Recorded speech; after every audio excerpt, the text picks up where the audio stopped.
Hello, everyone. This is Lisa Levinson. I'd like to welcome you to In Defense of Animals Sustainable Activism webinar. We do these webinars once a month, and today we're really honored to present our instructor, Dave Rubin, and he's going to discuss anger, anger as a positive force for activists. A very powerful webinar, and I've been in person with him as he's done it as a workshop, so we're really delighted to have him share this information with all of us today. A little background on our Sustainable Activism campaign. This is In Defense of Animals' effort to provide resources, emotional and self-care tips for animal activists so that we can stay in the movement for the long haul and help animals so that we can continue and have a balanced life ourselves as we're continuing to help the animals. So that's our purpose here. And we thank everyone for joining us this evening. It's a wonderful pleasure to have you here with us as we learn and grow and share together. So again, my name is Lisa Levinson, and I am the director of the Sustainable Activism campaign. So if you have any questions about that, feel free to contact me. You can send a chat or contact me through my IDA email, which is lisa@idausa.org. So without any further ado, I'm going to take a moment and introduce our instructor this evening. So I must say I've worked with Dave on several events, and I'm just delighted to have him here. So Dave Rubin trained in leadership development at Envision Global Leadership, an institution accredited by the International Coach Federation, and has expertise in Marshall Rosenberg's Nonviolent Communication, often called NVC for short. Dave is writing a book on leadership communication, and he specializes in helping people who wish to create a more compassionate world, avoid burnout, while being kinder to themselves and other people. He empowers activists to make a big impact via NVC tools and strategies. For more information about Dave's work, you can go to transformationandimpact.com. And again, this webinar is part of our Sustainable Activism campaign, and we're so delighted that you could all join us. And at this moment, I think you can take a peek. Dave's on air with us. So Dave, thank you so much for joining us this evening. Thank you, Lisa. Thank you for the introduction and for facilitating the webinar and for organizing this event and for all that you do. I really appreciate the introduction as well. For anyone who has any logistical questions, you can write them in the chat box. That's what I'm here for, is to really help if you can't hear properly or if you're having any technical issues. I can do my best to sort those out for you.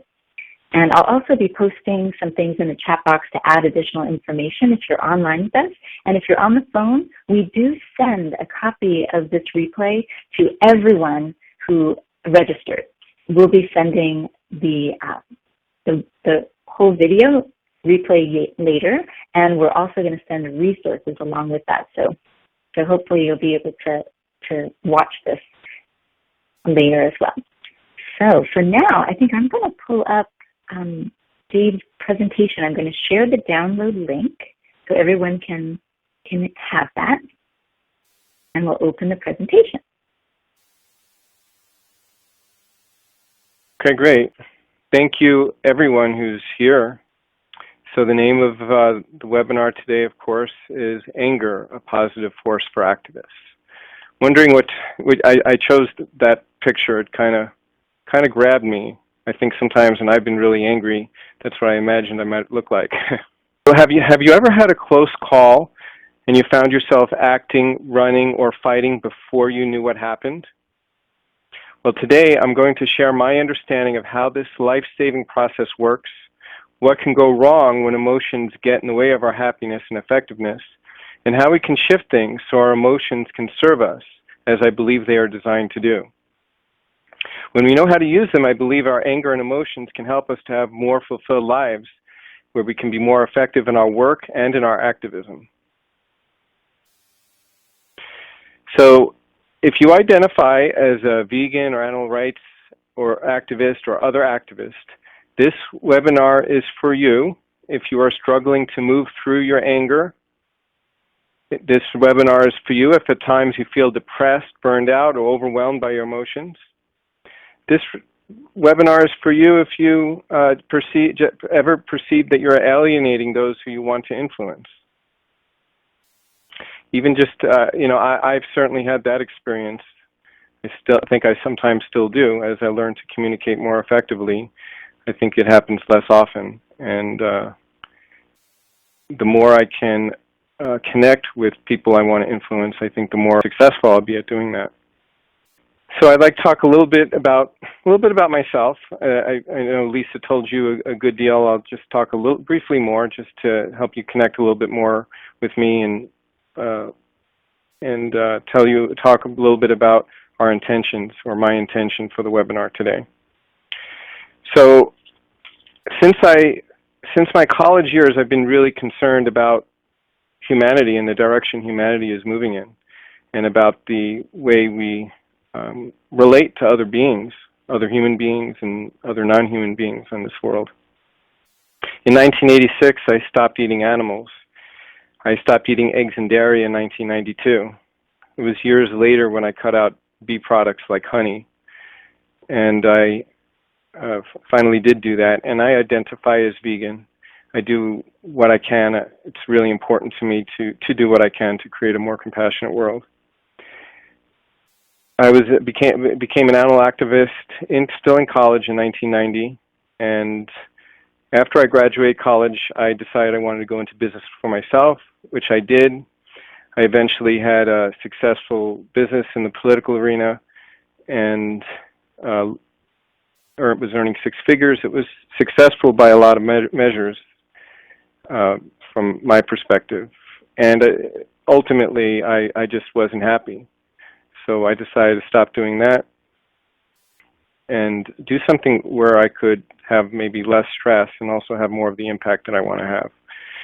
After I closed that business, I did a lot of soul searching. I realized, really intentionally, since about the mid-90s, I've been learning to grow as a communicator and as a leader, and that business really helped me to do a lot of that. I was in charge of an office staff, and I dealt with hundreds of contractors. So I wanted to explore that more deeply. I studied at Envision Global Leadership to learn about leadership development, and I really immersed myself in practicing nonviolent communication. What I realized is that I really wanted to use the things that I learned to help you all, those of you who want to create a more compassionate world, to help you to overcome some challenges in your life so you can have a bigger impact. So that's a little bit about me. I'll tell you a little bit more. I still, when I just started to move in that direction, I started to make some progress, and I wasn't really as pleased I'd like to have been as with the progress that I was making. I realized I really struggled with attention deficit challenges. So I just redoubled my efforts and really applied the things I learned about leadership, and that helped me to really start to move forward a little bit faster. And I'm still a work in progress, and here with you, and I hope I can give you some support today. So it's my perspective that in order for human beings to have peace, it's going to require two major shifts. One shift is to extend the circle of compassion around all beings. And the other shift is to change the way we judge. Our whole lives, I think, we're taught to judge in terms of rightness or wrongness, whether or not a person or a thing they're doing is right or wrong, if they're good or bad, if a person is deserving of punishment or reward. I'm really concerned about that way of thinking because I think it creates a lot of violence in this world, not only to other people, but also in the way we relate to ourselves. So that's what I believe nonviolent communication and this webinar can help us with. So the intention I have for our webinar today is to support you in understanding some of the causes of anger and give you some tools to help make it a positive force in your life and in your activism. We will use some principles from the process of nonviolent communication developed by the late Marshall Rosenberg.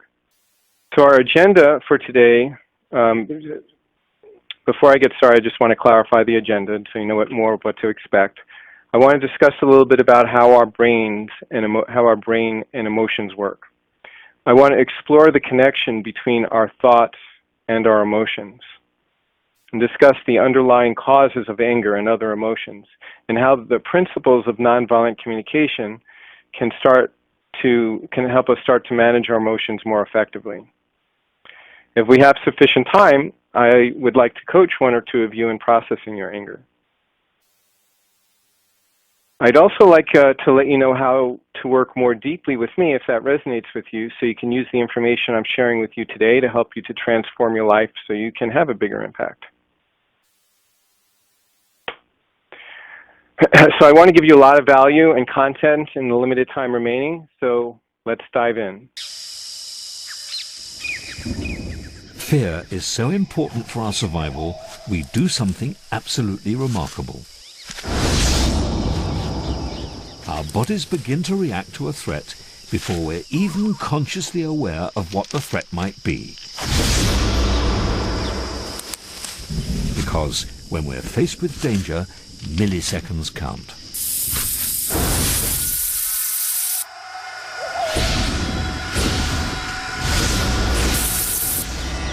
At the first hint of danger, early warning signals are sent to the brain via the optic nerve to our tiny and primitive fear center, the amygdala. This prepares our body for action. Next, nerve pulses are fired down the spinal cord to the adrenal glands near our kidneys. This triggers a release of adrenaline. Now we're on full alert. Adrenaline is the vital hormone that can flood our body in a split second. As it reaches our lungs, we breathe more deeply and take in more oxygen. It also makes our heart beat faster. Oxygen-rich blood is diverted to our muscles. They are now charged springs, waiting for the signal to run or fight. All this before our conscious mind has even registered a threat. This reaction to fear has evolved over millions of years and is known as the fight or flight response. Okay, so the amygdala is the control center of the primal part of the brain where we experience emotions. I want to go back here. So it's part of a much bigger limbic system. The limbic system is a complex system of nerves and networks in the brain and throughout the entire body that control our emotional response, including what you saw in the video. The prefrontal cortex is the rational part of our brain. The prefrontal cortex is high resolution and low speed relative to the amygdala. The amygdala is low resolution and high speed. So low resolution allows the brain, that part of the brain, to process information much more quickly in an emergency situation. So the prefrontal cortex is normally in charge of an emergency situation. The prefrontal cortex is normally in charge, but in an emergency situation, the amygdala can take over and send signals to our body to prepare us to deal with the emergency. So this is what happens when we act. Sometimes, so when in that scenario before, like if there is an explosion or some dramatic event, and suddenly you realize when you're 1,000 feet away what happened, that's what happened. Is that the amygdala took over, and it took over, and we responded before our rational part of our brain had a chance to process that information. So our emotional brain does not know the difference between what is happening and what we are imagining. And thoughts and emotions are interconnected. So an example of how thoughts can cause feelings. So what I'm suggesting is that our thoughts are actually what are causing some of the feelings that we have. In our brain, our emotional brain doesn't know the difference between what is what is actually happening and what we're imagining.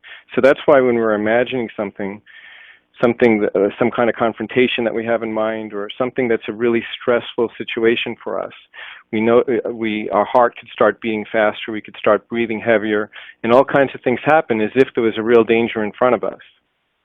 And when we think about the thoughts that we have about something, really influence our emotions. Our emotions and our thoughts are interconnected because the amygdala and the prefrontal cortex are in communication with each other and interacting back and forth with each other. So an example of how thoughts can influence what we're doing, how thoughts can influence how we react, our emotional response to what we're doing. I think one good example is if we're running late. We're on time for a meeting and we meet somebody who is running late, somebody who's not there yet. Now, if we're really have a really pressed schedule, we really want to meet that person and get on to the next thing that we're doing, and we have thoughts like, this person, I don't believe it, this person isn't here, this person is so inconsiderate, this person has no respect, doesn't care about anyone but him or herself. I think if we have thoughts like that, we're likely to experience anger, frustration, agitation, and emotions of that type. If, on the other hand, the same situation, the same stimulus, is we are meeting a person and the person isn't on time. But let's say in that situation, we wanted to have something prepared for that person we were going to meet, and it's not quite ready. In that situation, we might have different thoughts, like, oh, what a relief, I'm so glad to have a few extra minutes to finish this. And I think that the emotions that we would have would be a lot different in that situation. Another example, I think, of a stimulus that can stimulate different emotions depending on what our thoughts are, is if a person who we're close to says that he or she wants a hamburger. So, I think most of us on the line, I told you about my history. I wasn't always vegan. I think most of us weren't always. There was a time in my life where I think if a person said to me, I want to go have a hamburger, I'd have thought, well, I guess that person is hungry. And I wouldn't have had any kind of strong emotional response. On the other hand, as now that some of us might be at a different place in our life, and we're really aware of the pain and suffering that goes on in the factory farms, and we're really aware of the impact that animal agriculture has on the environment and on farm workers. When we hear somebody wants to have a hamburger, it's the same stimulus, and our emotional response could be a lot different. We could be thinking, oh, that's terrible, that person's going to be hurting another being, that person is contributing to suffering in this world. And in that situation, we might feel sad or anger, or what we would feel, I think, would depend on the needs that it stirs up. So I talked a little bit about our limbic system. I just want to go back to that and express that that system is designed to really take care of us, to keep us alive. It's so important for us. I am so grateful for that, for my emotional system, because not only does it protect me in an extremely dangerous situation, it also just enables me to know what I'm needing to do to make my life more wonderful, what I'm needing to do to take care of myself. That system that's really, I think, designed to support us and help us take care of ourselves can really go awry if we're really stuck in our anger, if we keep thinking all the thoughts that are making us angry or making us frustrated, or otherwise creating stress and unpleasantness in our lives and keeping us from focusing on what we want to do. Then this basic system, which I think is designed to really support us and take care of us, has gone awry and is not doing that. So, what is NVC and how can it help us manage anger and other emotions? So I picked this picture is of a giraffe. So I I really love and appreciate animals, and I'm suspecting some of you do too. And so I thought you might appreciate it on that level, and that's not really the reason I chose a giraffe for this slide. In the nonviolent communication community, giraffe has become a symbol of relating compassionately with others, a symbol of relating in a way where we're judging whether or not what somebody is doing serves life or serves our values, as opposed to judging if they're right or wrong, good or bad, deserving of punishment or reward. So nonviolent communication is a process of relating to ourselves and others that make compassionate giving natural. It is a process that helps us to relate more compassionately with ourselves and with others. We are all interconnected, according to nonviolent communication. Now, in order to support others, we must take care of ourselves. It's like the metaphor on the airplane of the oxygen mask. If there's an emergency, before you can, the flight attendants tell us before we can take care of someone else or put the oxygen mask on somebody else, we need to put it on ourselves so that we have the oxygen we need, so that we have the sustenance that we need, so we can support others in taking care of themselves. And that, I think, is in line with NVC's approach to anger. It's not about suppressing anger. It's not about treating our needs as less important. Quite the contrary. It's about helping us to process and express our anger fully and compassionately. So I want to talk a little bit about emotions and feelings. And I think that's kind of at the core, of course, of this presentation. So the word emotion comes from the Latin word immovere. The root of that is movere, which means move. Emotions move us into action.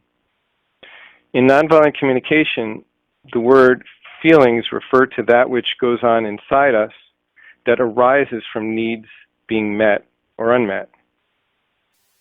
Feelings are specific, and feelings are not thoughts, perceptions, or evaluations. So I want to give some examples of things that are not.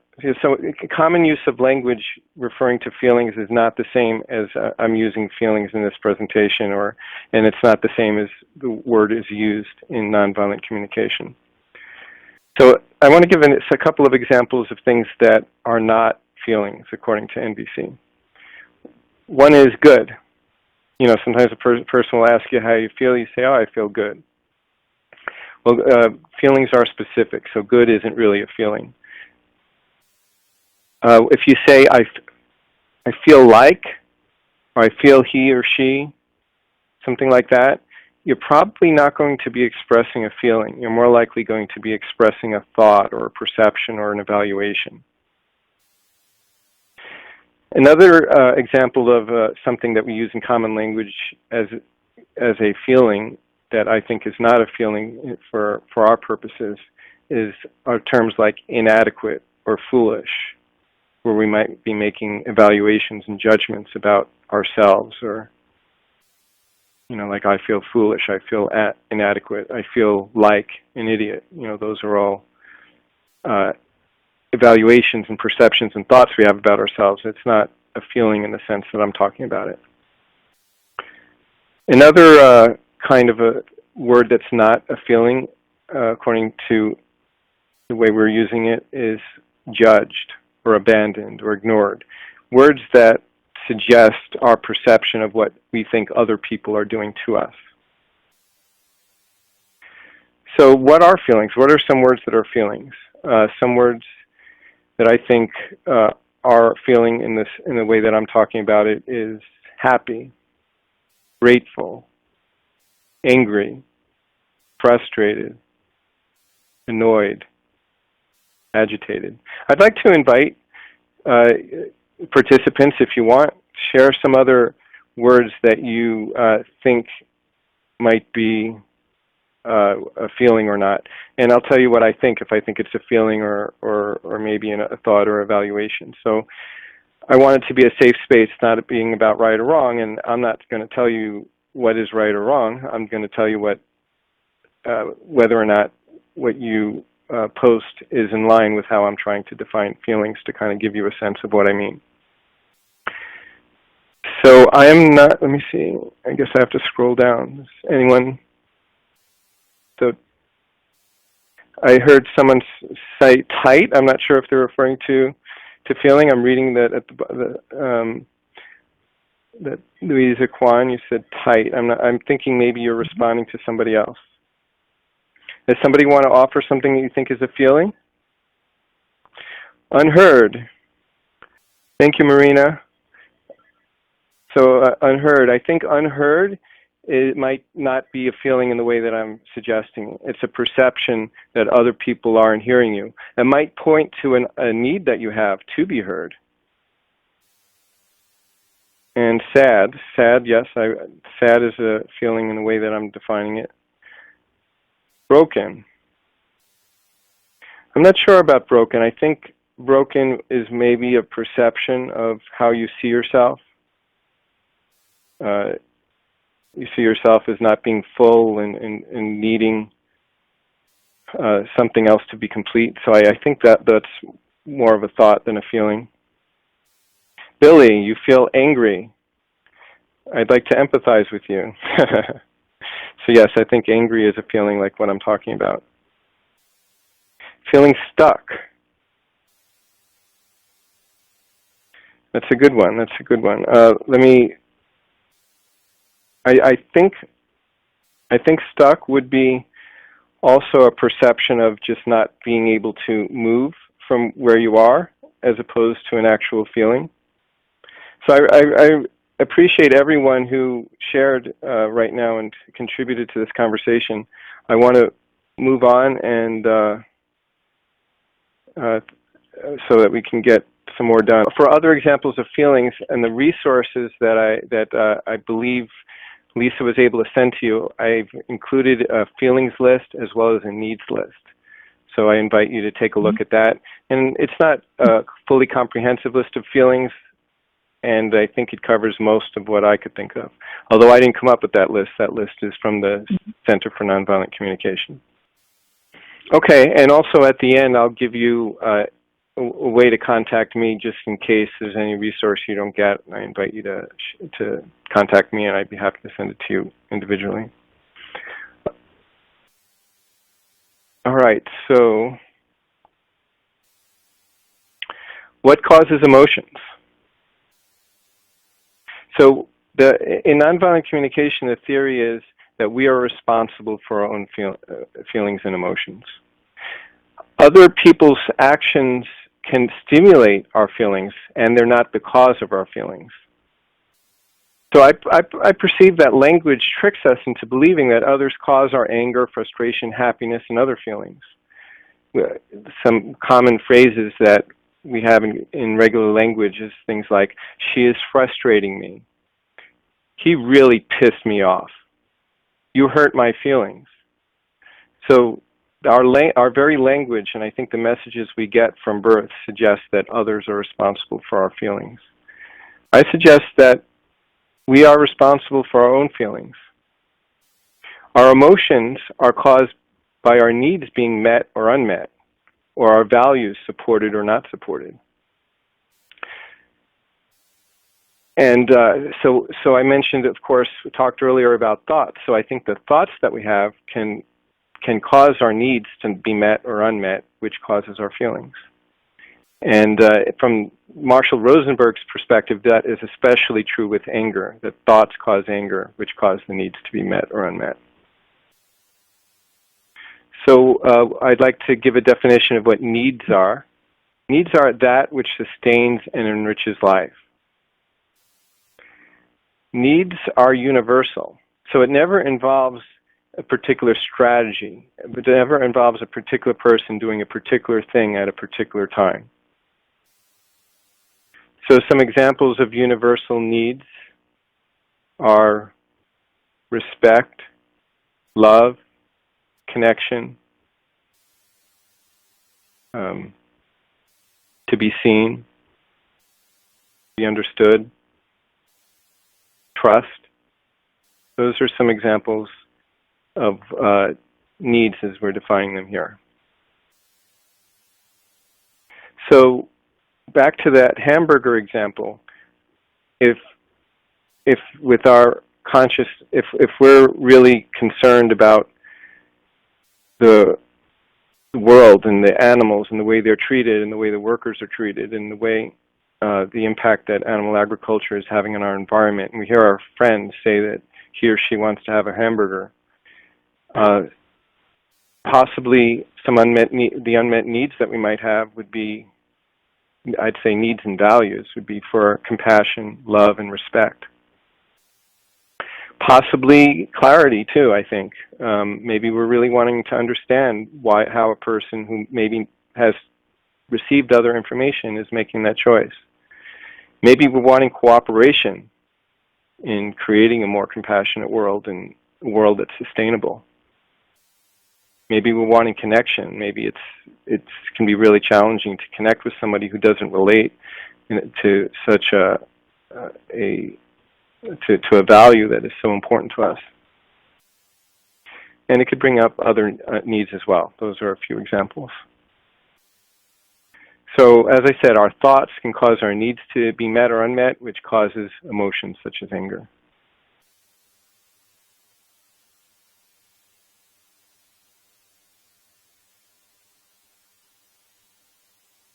All right, so how to fully express anger and connect with our needs. So this is a formula from Nonviolent Communication on how to do that, how to process anger fully, how to really do it in a less than a superficial way. You know, the theory that I understand Marshall Rosenberg expressing is that when we express our anger by yelling at somebody and telling them off and telling them how terrible they are, it's kind of a superficial way of relating to our anger. We're really not connecting with what's going on inside us as deeply as we can. So the process is first, stop and breathe. Focus your attention there for a moment. Second, notice the thoughts that are causing your anger. Just pay attention to what it is that you're thinking. Then once you've identified the thoughts that you have, it can be a really effective clue to help you to understand what your unmet needs are, or what values of yours are not being supported when you heard the person say what they said or saw the person do what he or she did. The next step, particularly if we're interacting with somebody while we're expressing anger, we can verbally express our feelings and unmet needs. Alternatively, if we're by ourselves, we can verbally or inside express our feelings and unmet needs. If applicable, then you can make a request, either to yourself or to the person who's doing something that isn't supporting you in meeting your needs. So this process helps in a couple of ways. First, it allows our rational brain to start to take control from the emotional brain. Just stopping and breathing starts this process. Noticing your thoughts and needs is also helps to connect more deeply with what's going on with us. So it's a way of integrating our feeling self and our thinking self in a way that we can control, we have control, we can manage. I don't really like the word control, more that it's easier that we're actually managing our anger, managing our feelings, and we're connecting with what's going on inside us. So once it also helps us to identify what our unmet needs are. It also helps us to identify what values of ours are not being supported. So once we have this identified, besides that, it tends, I think, to have a calming effect and a grounding effect in and of itself. It helps us to be able to evaluate strategies, helps us to make requests and take effective action. It also gives us a way to communicate with others that is where the person is less likely to hear blame and it's more likely to facilitate connection. All right, so at this point, I'd like to open the floor up for questions. There's a question in the chat box that is, I think, very relevant to our discussion. There's a question about, is there a formula to have the request fulfilled using NVC? So someone asked that question. I like that question. I can answer it. I can take maybe a whole webinar to answer it. What I'd say in short is no. I mean, I'd say the intention of NVC is not to get people to do what you want them to do. And when you really can connect with the humanity of a person and you have tools that they can really connect with your humanity, I think it's likely that that person is going to want to come up with some strategies that would contribute to both of your lives, or at least more likely, depending on what that strategy is and how much of a change in his or her life that would be. In a little bit more I just add to that is to connect with the person's humanity, when a person is really heard, when you're really connecting with their feelings and needs, without using the word needs. I think it's helpful to understand what the needs are and understand that needs is something that can trigger people. If they don't understand the language, they might hear you as saying that they're needy. If you're saying that you have needs, I found that people sometimes think you're making a demand. So I hope that is helpful. So to summarize, our thoughts and our feelings are interconnected. Our thoughts cause our needs to be met or unmet, and our needs cause our emotions. To process and express anger fully, breathe, listen to thoughts, consider what unmet needs or thoughts might be causing, express our feelings and needs, and make a request. So where to go from here? So I think that repetition is important to learn, and when we start to do a new habit, something that we're not used to doing, it takes extra effort. It's like we are building new neural pathways, and the more we do it, the stronger those pathways will become. So practice. I think that it can be really helpful to start applying what you learned right away and keep practicing. You might consider reading Marshall Rosenberg's book, Nonviolent Communication, A Language of Life.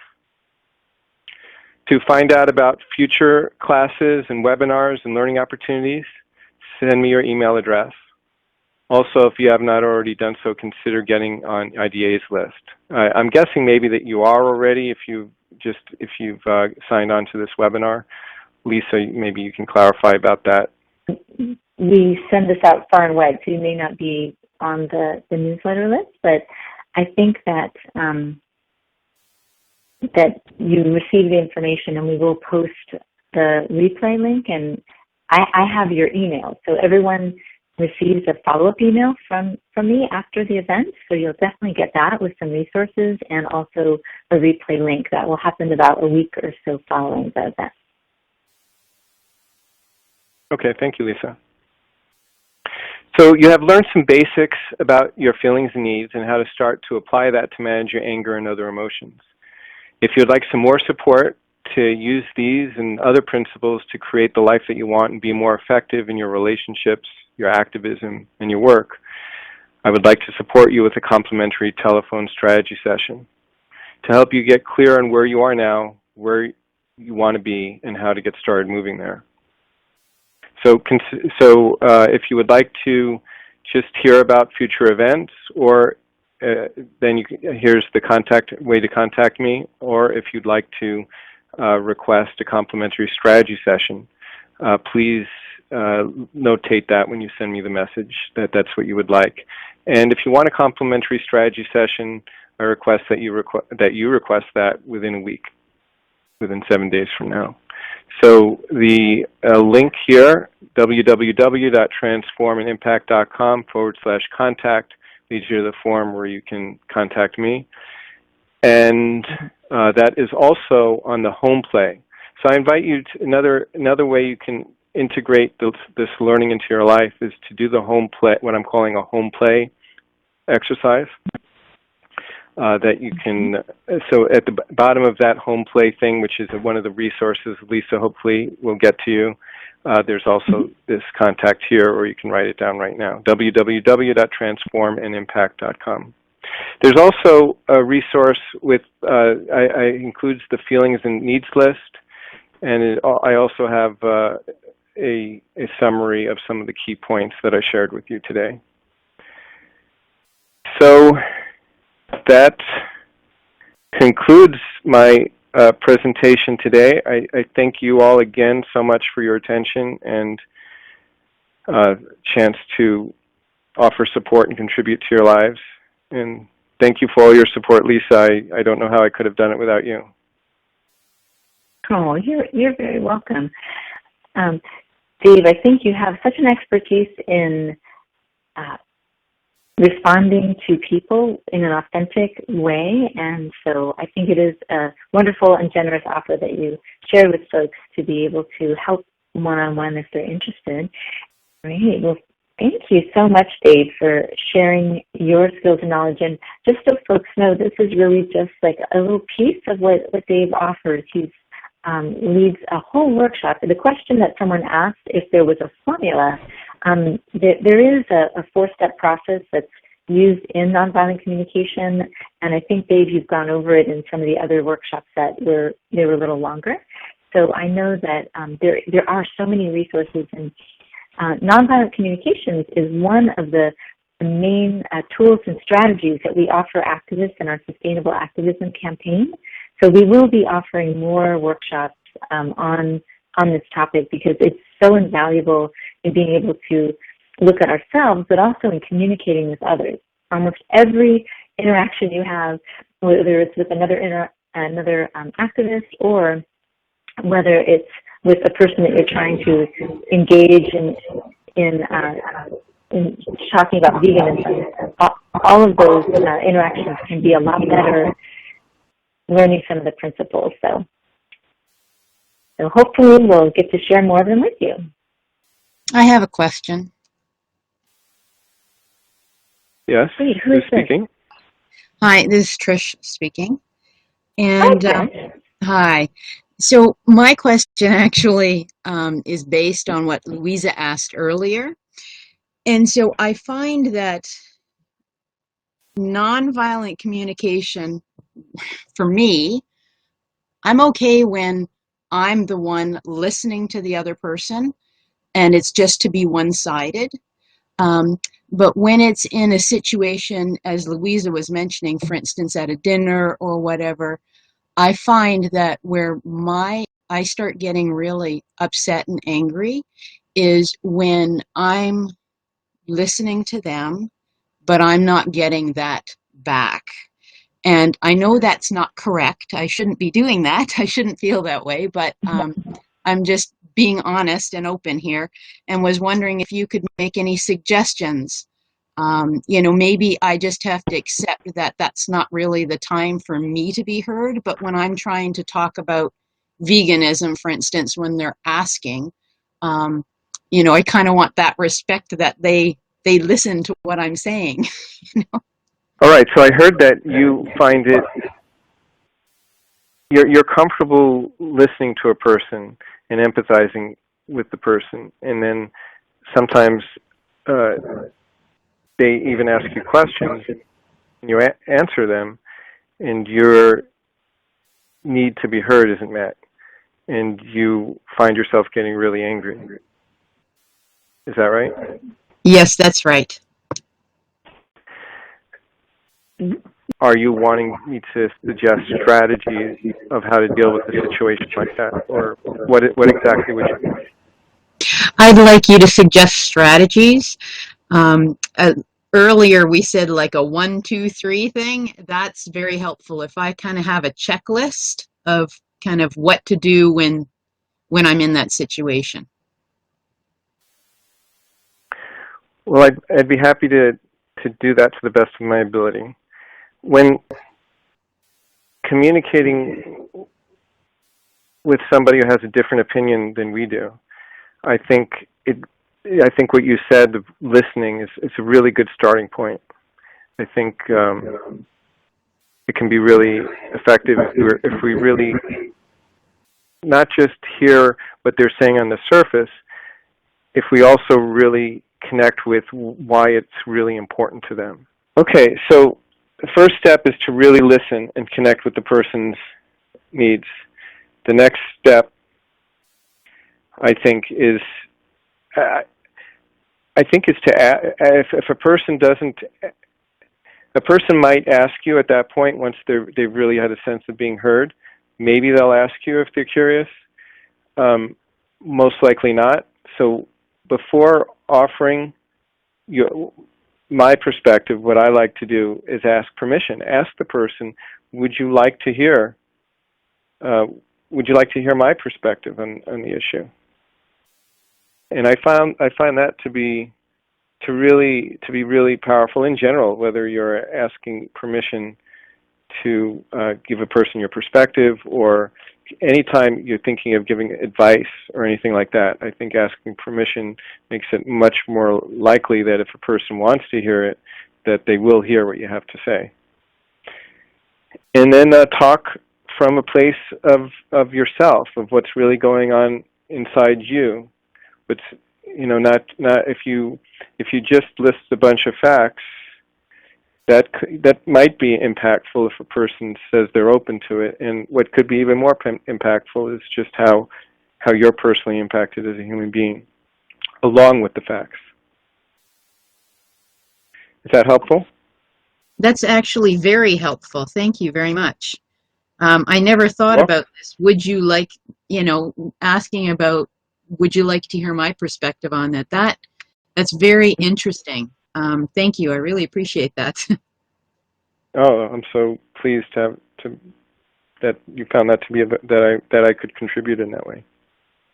I think we'll bring our webinar to a close. We do offer these each month, and our next one will look a little more deeply at how issues of human injustice are affecting the animal rights movement, really looking at how we interact with each other and the effect that has on the animal rights movement. So stay tuned for that. I'll share dates once we've got that scheduled, but thanks to everyone for joining us tonight.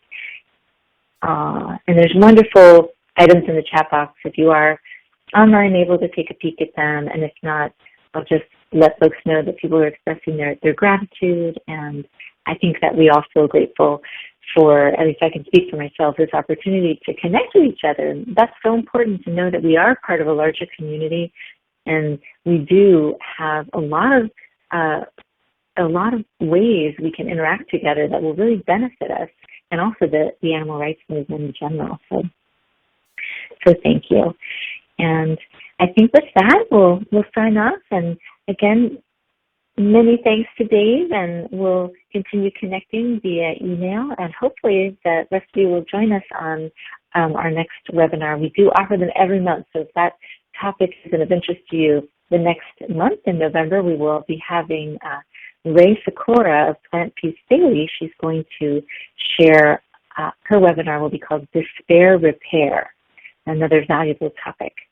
So I hope you can join us. We've got a lot of fun things planned. Many blessings to each of you and your beautiful work for the animals and for the people who care for them. So I guess we'll go ahead and sign off. Have a good night, everyone.